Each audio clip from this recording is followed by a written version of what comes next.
দৰিদ্ৰতা নেওচি জুয়ে পুৰা সোণ হৈ জিলিকিল পাৰবিন সুলতানা। অসমৰ ভিতৰতে কৃষি বিজ্ঞানত সৰ্বোচ্চ নম্বৰ লাভ কৰিলে পাৰবিনে। এয়া দলগাঁৱৰ আঞ্চলিক জাতীয় বিদ্যালয়।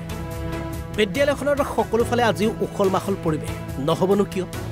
কিয়নো বিদ্যালয়খনৰ এগৰাকী পাৰবিন সুলতানাই জাকত জিলিকা হৈ পৰিছে। সদ্য ঘোষিত উচ্চতৰ মাধ্যমিকৰ চূড়ান্ত পৰীক্ষাত মুঠ 93% লাভ কৰিবলৈ সক্ষম হৈছে পাৰবিনাই। অন্যহাতে অসমৰ ভিতৰতে কৃষি বিজ্ঞানত সৰ্বোচ্চ নম্বৰ লাভ কৰিবলৈ সক্ষম হৈছে পাৰবিন সুলতানাই। বহুতে ভাল লাগিছে। মোৰ এক্সপেক্টেশ্যন কৰা মতে পাইছোঁ ফলটো। এই ক্ষেত্ৰত ছাৰহঁতৰ মানে বহুত হেল্প পাইছোঁ। ময়ো বহুত চেষ্টা কৰিছোঁ, সেইকাৰণে ভাল লাগিছে। আৰু মোৰ যিহেতু চেষ্টাটো অবিৰত আছিল, সেইকাৰণে মোৰ বোধ হয় মোৰ ফলাফলটো প্ৰাপ্যৰ বাবে যোগ্য হয় মই। আৰু এগ্ৰিকালচাৰত মই অসমৰ ভিতৰতে সৰ্বোচ্চ নম্বৰ লাভ কৰিবলৈ সক্ষম হৈছোঁ। তাৰ বাবে মই নথৈ আনন্দিত। মোৰ 93%। মেট্ৰিকত 81%।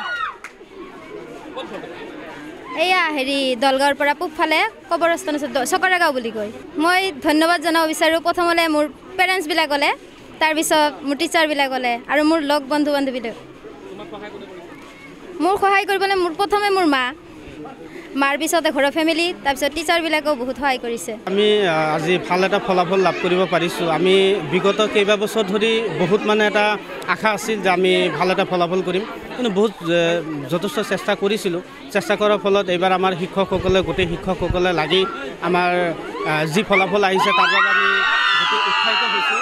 আৰু আমি আশা ৰাখিম আগন্তুক দিনত ইয়াতকৈ আৰু ভাল ফলাফল ৰাখিবলৈ চেষ্টা কৰিম। আৰু লগতে মই ক'ব বিচাৰিছোঁ, আমাৰ যি পাৰবিন সুলতানা, তেখেত যথেষ্ট পৰিমাণে ভাল হাৰ্ডৱৰ্ক কৰিছে, বহুত কষ্ট কৰিছে, ভাল পঢ়া শুনা কৰিছে, আৰু তাই এইখিনি পোৱাৰ যোগ্য বুলি মই অনুভৱ কৰোঁ।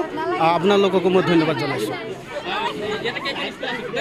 ইয়াত আমাৰ ইংলিছ মিডিয়াম আছে, আছামিছ মিডিয়াম আছে, ইফালে আৰ্টছ কমাৰ্চ ছায়েন্স আছে। আৰু এইখিনি আৰু এটা কথা উল্লেখ কৰিব লাগিব, আমাৰ যথেষ্ট ভাল ফলাফল। এইবাৰ আমাৰ বাণিজ্য শাখাটো আমি 81.8 পইণ্ট লাভ কৰিছোঁ। আমি ছায়েন্সতো 100% ৰিজাল্ট 91 লাভ কৰিছোঁ। আৰু আৰ্টছতো যথেষ্ট ভাল ফলাফল লাভ কৰিছোঁ। প্ৰায় 6-7জনী আমাৰ ডিষ্টিংশ্যন আহিছে। আৰু গোটেইখিনি ৰিজাল্ট এতিয়ালৈ আমি ওলাব পৰা নাই।